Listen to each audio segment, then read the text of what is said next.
All right, how's it, guys? I'm Joey Balai. This is another episode of Beyond the Bell. Uh, Today's episode got a real close to home guest. Well, for me, we got my arch nemesis, the scrap daddy himself, Josh Koli'i. What's up, What's up? Josh? How What's you up? doing? What's up, Joey? All right. Shoot, I know Josh really well, but Josh, you wanna introduce yourself? Tell us a little about yourself.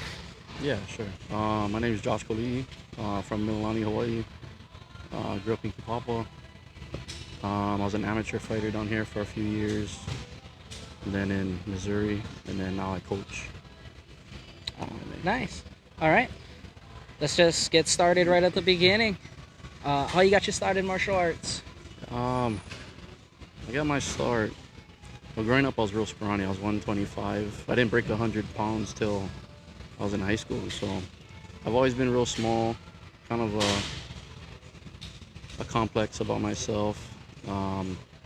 And just growing up, I hung out with this certain group of guys, and we would go to the park, train, spar. I would get my butt beat every time, and then one day I just got tired of it, so I decided to train, decided to put it on these boys, and then I didn't look back. Nice, beautiful. Actually, real common roots between us. That's where I started too. Yeah, Sparring at the park with friends, and then I got introduced to my original trainer, Keka. yeah, Bang for Bang, yeah. everybody knows him Yeah, bro, nowadays. yeah. And then it was T McCall, and then the rest was history from there. All right, take me to back then. What was your mindset? What you was fighting for? I don't know what made me want to join in. It's just I knew I was missing something. I was trying to prove myself. And when I went to the park, getting beat up, I wanted to prove that I was better than that. I could take it. Life is not about getting hit and you stay down, right? So yeah, I took my lickings. I wanted to train to get better, and fighting is a special sport, right? It's you. It's not your team or whatever. Like you can train with a team, but you're in there fighting. So I like that aspect of it. I didn't have to rely on anybody. It's just me versus the guy in there. So I just wanted to scrap. Nice. Just a one-on-one of competition, Yeah, huh? yeah. So tell me, what did the grind of training and fighting teach you about yourself? Ah, it taught me well. In the beginning, I wasn't even that disciplined. Like I would from the beginning, sparring or whatever with those guys, I would train a little bit here and there, but I had very little discipline. So um, looking back on it now, it was sorry, I'm just blanking, but Nah, you good, bro. yeah, it was just different. I don't know. Yeah, I don't know how to explain it. Nice. You said you had that complex back then, being Yeah. smaller. Did it help you get over that? It did, yeah, yeah, definitely. Like fighting, I proved to myself, right?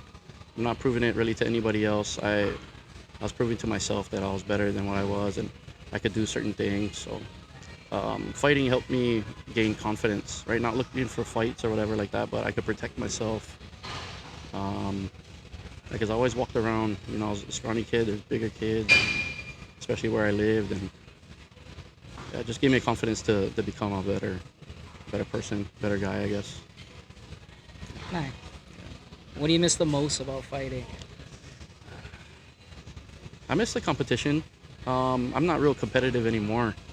I love the sparring. Sparring is probably where I get it the most now, but I do miss the, the adrenaline. You're prepping, you hear your music, you walk out. There's absolutely nothing like it. I miss that part. Nice. Any memorable moments or fights you want to talk about? Oh well, you you gotta be my top. So it was my first kickboxing match. I fought you. We fought in MMA. Um, yeah, I think you were just because there was people right in our weight class, but a lot of them they didn't want to fight at certain times, and I was just down. You was down, So we were always just meeting each other, and I was trying to get the dub, but just couldn't get it, man. Nah, it was hard fought. Yeah, it's good. And shoot, a bunch of those fights, like one fight Josh gave me, I think was like 15 pounds. I came in chubby. I was like Oh, yeah. 143. I didn't even Yeah. train at all. I remember that. Yeah. But he said he was down. Gave me the weight. That's was how it always was good. back then. It was always good. It was always Yeah. good. What is that? All Destinies we fought on, Yeah. except Destiny. for the first one. The first one was HFC, Low HFC, yeah. Cannery. What you fighting championship. Yeah. Good times. So, so after fighting, you served in the military. What led you in that direction? Yeah, I was fighting at the time, and I was working. I think I was like 21, and fighting. I was lacking some discipline. Fighting wasn't really going anywhere. You know, I wasn't going to the UFC or anything like that. And I was working. I was kind of stagnant. So I just needed a change. So my grandpa was in the army. My uncle was in the army. And I just decided to do it for myself. Just mature, get out on my own. I never been off the rock. So it was a big step for me, but I needed it as a person. Nice. Did your background in fighting and MMA help you when you was in the military? Oh yeah. Yeah, so I think it helped me with my demeanor, you know, like getting yelled at and being in a foreign place, being cold. It was the first time I was ever cold. It was in Missouri, it was November. And I think just training and having that mindset of a fighter helped me get through a lot of tough times, and yeah. Nah, that's how I go through life too. Like, the fact that I trained and fought made everything else seem not really easy, but doable. Yeah, Like, I did the hardest thing that you could possibly do. yeah, definitely. I trained and fought for no money at all. So everything else, like, you're paying me, it's gonna be easy. Yeah, definitely. Alright. Ooh, what was harder? Fight camp or military life? I think for me it was military, just because I was away from my family, away from everything I knew, kind of out of my comfort zone. Fighting, after a while, fighting came easy. You know, like training and stuff like that was hard, but being away and kind of figuring stuff out on my own was, yeah, it was definitely tough. Different kind of fight, huh? Yeah, definitely. More, I mean, it's all mental, but fighting is mental too. But you gotta go perform. But yeah, military was a different kind of mental fight. Alright. Did serving change the way you viewed violence, discipline, or even purpose? Yeah, it did. I saw some stuff up there. So I think coming back, I was definitely more peaceful. You know, like I don't have the competition drive to compete anymore or anything like that. I'm pretty mellow. My mental is kind of, you know, it takes a toll on you, but yeah, it changed the way I view everything pretty much. So, but I'm grateful for it. You know, there's good and bad, so yeah, I'm grateful. Alright. Was the transition from fighter to soldier difficult? I think so. I mean, couldn't just scrap everybody up there. You know what I mean? You had to get yelled at, and from basic, being cold, and you kind of fight the cold. You know what I mean? So it was a different type of fight, but yeah, being a fighter kind of prepped me for that. Nice. Any little secret battles in the barracks? There's some. Sounds weird, but there's some bathroom brawls. Yeah, on off time. Some guys just, you know, It gets to them. it gets to them. Yeah, it gets to everybody. I try to remain calm, and but some guys just grow up different. You know, when you're in a room full of guys and everybody's testosterone is going off. Some people like to play games. Some people, yeah, are, you know, goody. So Personalities, tend to clash. they clash, and yeah, you just try to get through it. Sometimes, the scrapping is the best way to get over anything. You have a problem, you scrap it all, you shake hands. That's it. Okay. Yeah. Everything's civil after that, huh? Yeah. So when you completed that chapter of your life, how did you approach starting fresh? To be honest, I was lost for a little bit. Came back after 3 years. But one thing I knew was I wanted to ask my wife out. My current wife now. That's one goal I had when I came back. But other than that, working, didn't really have any specific goals or anything like that. I always loved the fight game, so I knew I wanted to get back to that. I just didn't have a plan, but I was ready to come home. That was a big thing for me. Goal number one. Yeah. And make it back home. Get home, bag the babe. Yeah. Two's goals. Yeah. No, not bad. So I'm guessing it worked out not well. Well, it worked out well then. Yeah, for sure. So we're married now. We've been together 10 years. So as soon as I got back out, so we've been together 10 years. We got 2 kids. God bless me. Oh, that's major. Yeah. Alrighty. So what lessons from fighting and the military stuck with you the most? Lessons. From fighting, you just gotta grind, right? You can be scared, do it scared. Right? It's a saying now. Back then it wasn't, but you knew it, right? All the fighters had to go through it. If you're scared, do it scared. The military, embrace the suck, right? Embrace the suck. You're laying down in snow, training. Imagine like shooting imaginary guys. They had us doing all kinds of stuff, but yeah, you just gotta embrace the suck, man. Same thing for fighting, right? Just, yeah. Was there a period where you had to figure out who you were without like competition? I think so. Competing, right? You're constantly in the spotlight, and you get your experience, right? So stepping back to coach, you have to not looking for validation or trying to prove yourself to these guys, but you have to put in the work. Right? You have to show them that you know what you're talking about. And a lot of guys, I was pretty unknown name, so training, I felt like I had to put in some extra work in order to show these guys, and it takes time. You can't show somebody one thing like, oh, this coach is, top tier or whatever, but it's a building process, right? You gotta build that rapport. Yeah, right? you gotta build the rapport. You gotta build the trust, and trust is the most important thing. If somebody trusts you with their camp, advice that you give them, it's a big thing to earn and to keep. So I think that was the biggest thing. We'll talk a little bit family stuff for now. So tell me, how did, after all of that fighting, military, you came back, you got your girl, you started having kids. How did being a family man change you? It changed me just to get me more focused, I think, because I come from a big family where I'm the oldest of 6, so I've always been extremely family oriented, but having my own family, it kind of shifted my priorities and my perspective. But I think that's the most rewarding thing out of fighting, out of the military. Having a family, to me, is the most rewarding thing that I've done.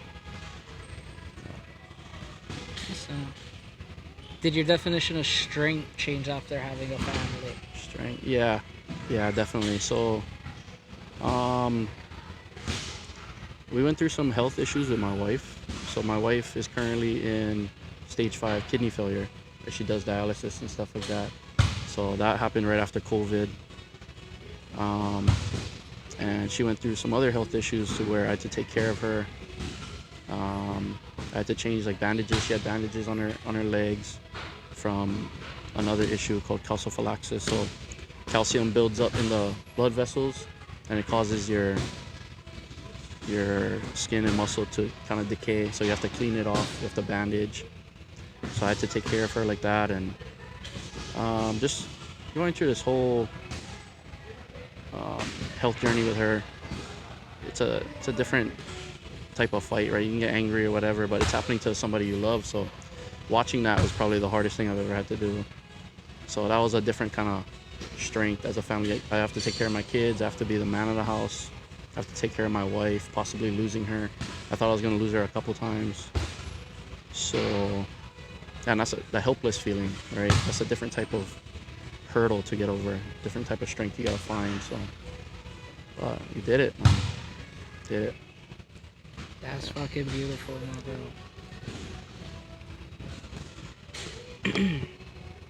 Oh. Yeah. Yeah, sorry, it's hot. Yeah, raining a little bit too. Fuck. How do you balance training, coaching, and being present at home? Training. So we only train maybe like 3 times a week, but I love watching film. I love diving into it. I love being a coach. So that takes up. If you see me on my phone, I'm usually doing like 3 things. I'm watching fights. I'm playing chess, or I'm on Instagram or something like that. But watching fights, being a coach, breaking down things, teaching it to my team. I love it. And then coaching classes inside here, the UFC Gym Mililani. I teach a fight fit classes, so those are fun. And being a dad is the most rewarding. So having gone through the military, I'm able to stay home a lot of the time and take care of my family. So being present for my family is always the first priority, right? Over training, over coaching, but I'm blessed to be able to do all of it, especially with my wife's support. So I'm blessed, man. Not a lot of people can have that luxury. So What kind of example do you want to set for your kids and your family? Or really just for anybody out there? anybody. So I think the biggest thing for me was faith, right? Keep your faith through, and it doesn't have to be just you, right? Everybody struggles. My mom prayed for me when I was in boot camp and deployments and stuff like that, even when I wasn't praying for myself. So find you a good circle. If you have family, if you're blessed with family, but always keep your faith, man. Faith pulled me out of a lot of dark places. So I think number one, that's the example I try to set for my kids. Right? We go to church, we talk a lot of problems the best we can. But yeah, faith, trust in God, trust in Jesus. That's always the first and most important for me. So keep your mind and your heart right. Yeah. All right. Oh, that was beautiful, bro. Thank you for sharing that stuff with me. I really appreciate it. Thank you. We'll move on to some coaching stuff. Okay. All right. So you're training people out of UFC Gym Mililani now. Mm-hmm. What inspired the comeback and the start to coaching? I love the game. I love mostly striking. I love striking. Still working on my ground even to this day, but I just love the game. I love the fight game. I love watching kickboxing, Muay Thai, MMA, right? Different types of disciplines. Yeah, I just love it. I love being around it. There's so much to know. There's so much to teach. Even I'm still learning. You know, as a coach, you study to coach people, to teach people, but I still learning stuff every day. So, and coaching for me, I think is more rewarding than fighting. Right? I like taking care of people, family man, right? So, not necessarily even with me, but watching them succeed is cool for me.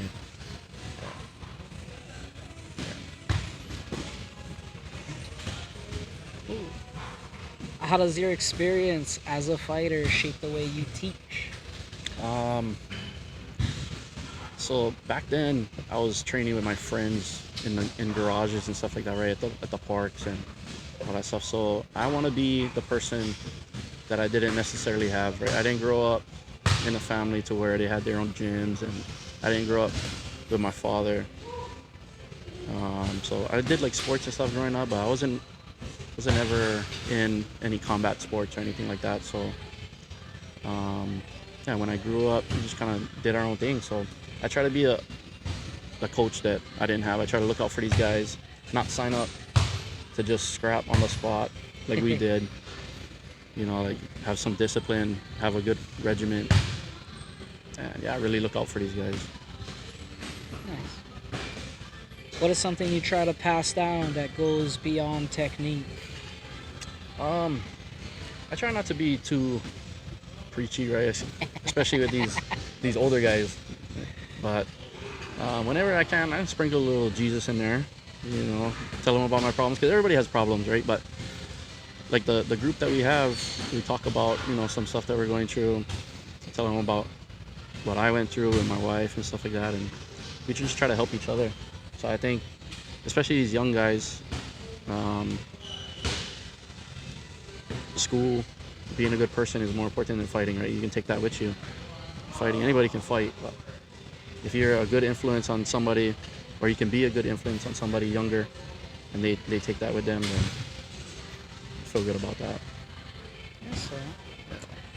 What's a common mistake you see young fighters or new fighters make that you try to help them avoid? Common mistake. I don't know, man. These guys coming up now are so good. I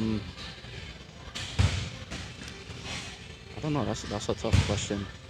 I think maybe guidance. Because they grew up in a different time, so they only listen to certain people. I've had some knuckleheads that I trained, so I think teaching them, or being patient with them, but teaching them that dedication, being focused, and trying to focus on being a good person is important too, right? Because they just like scrap. They're not there for life lessons or whatever. But as a coach, that's your job, right? Just kind of drill it in there. So Yeah, because with coach, the role of mentor is in there. yeah, definitely. Do you coach everyone the same, or do you adjust based on personality or maybe goals or something?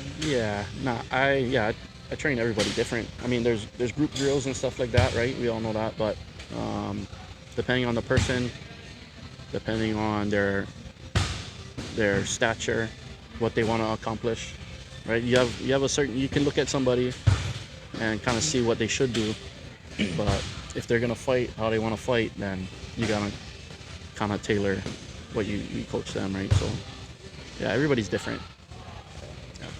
Ooh, talk to me about Fight Fit. How is it working with people who may necessarily not be doing it for like combat reasons? Oh, I love it, dude. So in this gym, I like coming here and seeing the regulars. And they're people you wouldn't expect, which is what I love about it. There's 60-year-old ladies in here, 65-year-old guys, and when they come to my class, they're out working the young guys.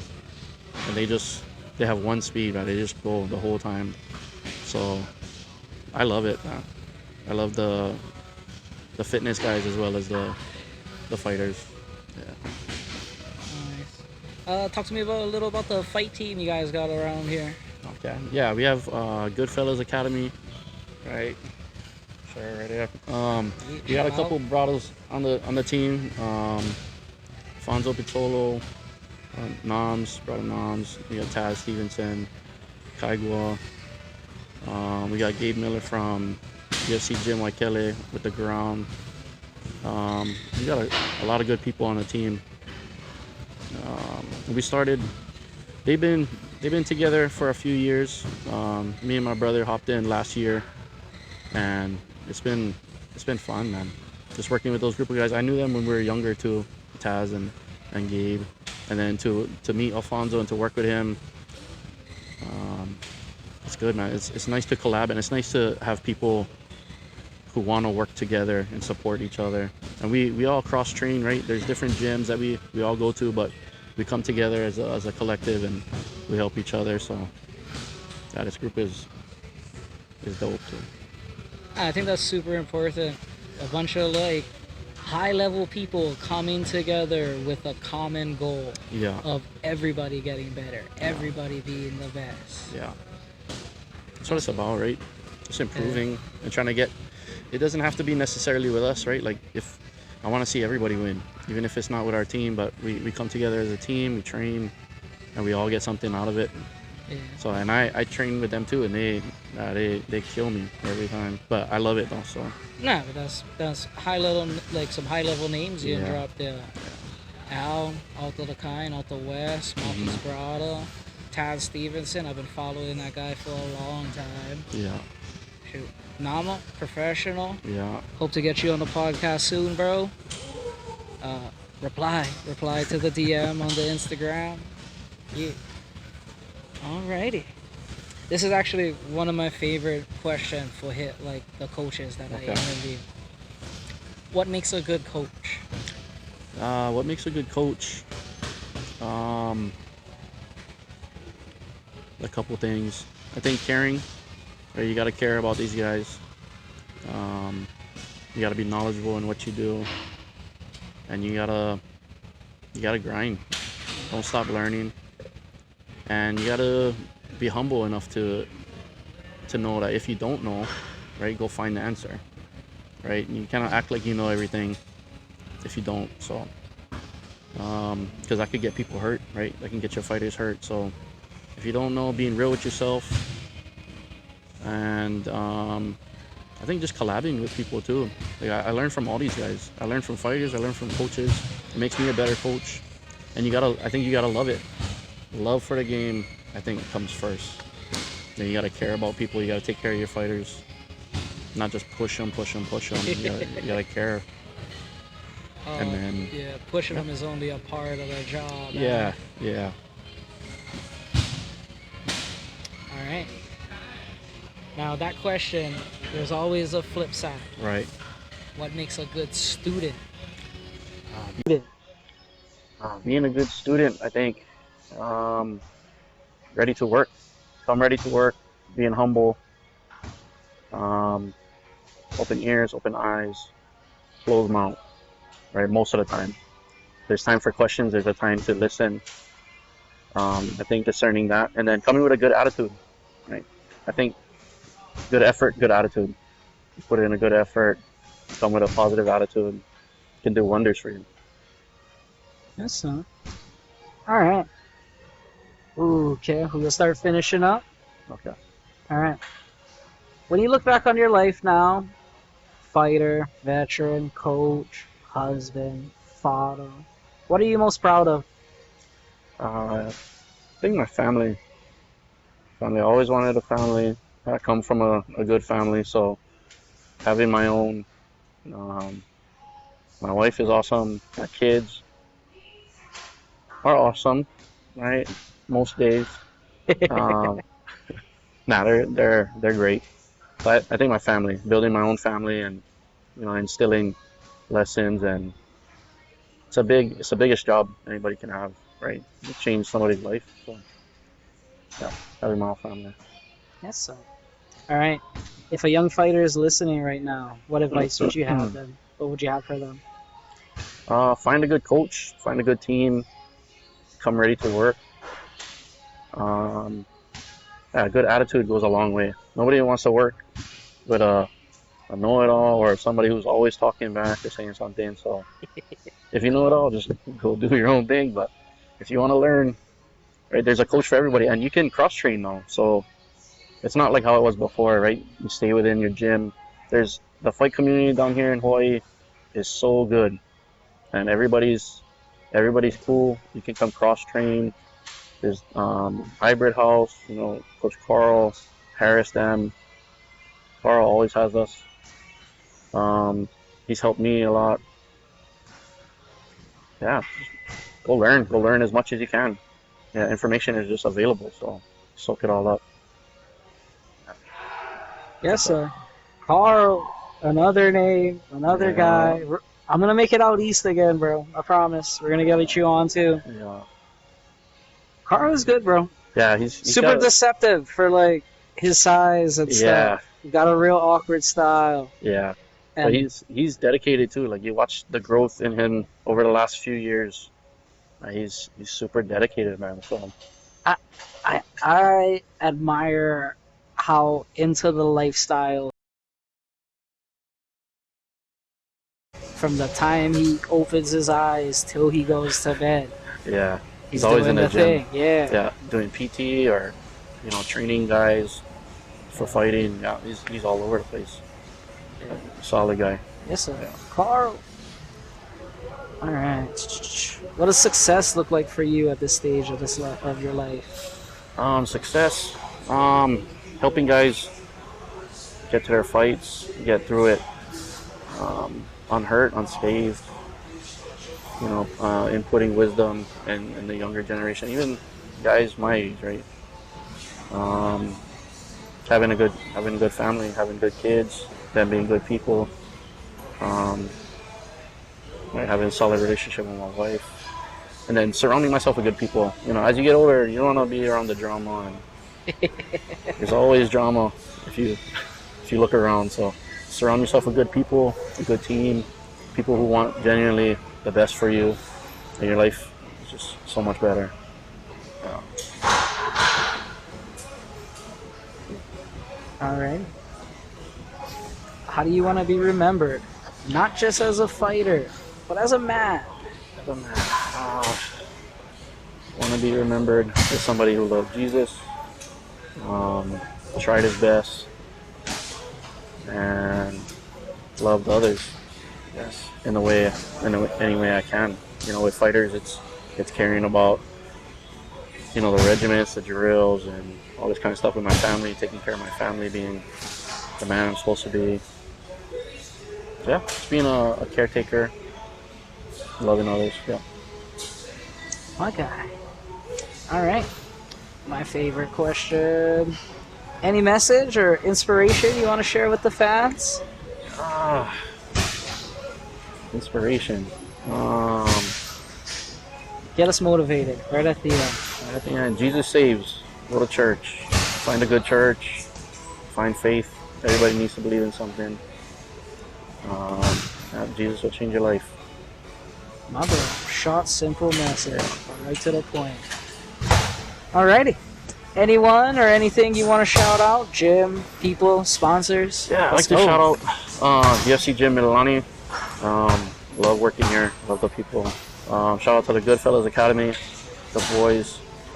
Shout out to Loyalty. Shout out to anybody and everybody that helped me get to where I'm at. Shout out my wife. Right, can't forget that. And then last but not least, Jesus. Right, talked about him a lot, but yeah, just want to say thank you to my Lord and Savior Jesus Christ. Okay. All right. Lastly, where can we keep up with you, your journey, and how can we contact you for classes? Classes, scrapdaddy.ufcgym on Instagram, or just come in the gym. The Mililani gym is a dope place. They need to work on the air conditioning as well, but it's a good place, man. I love the environment. And just hit me up on my DMs too, _. We can get some training in wherever, whenever.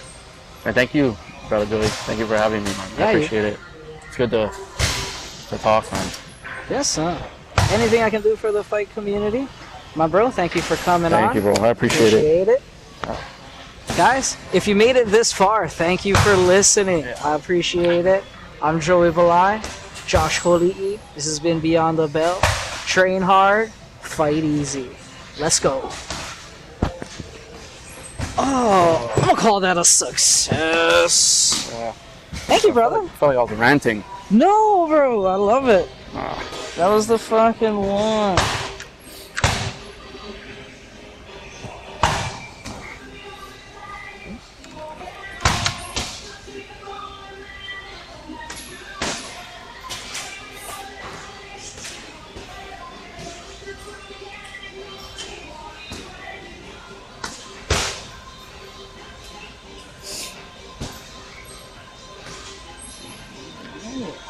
Oh, it's gonna be weird to watch myself, man. Ugh. Oh, bro, it took me forever to get used to that.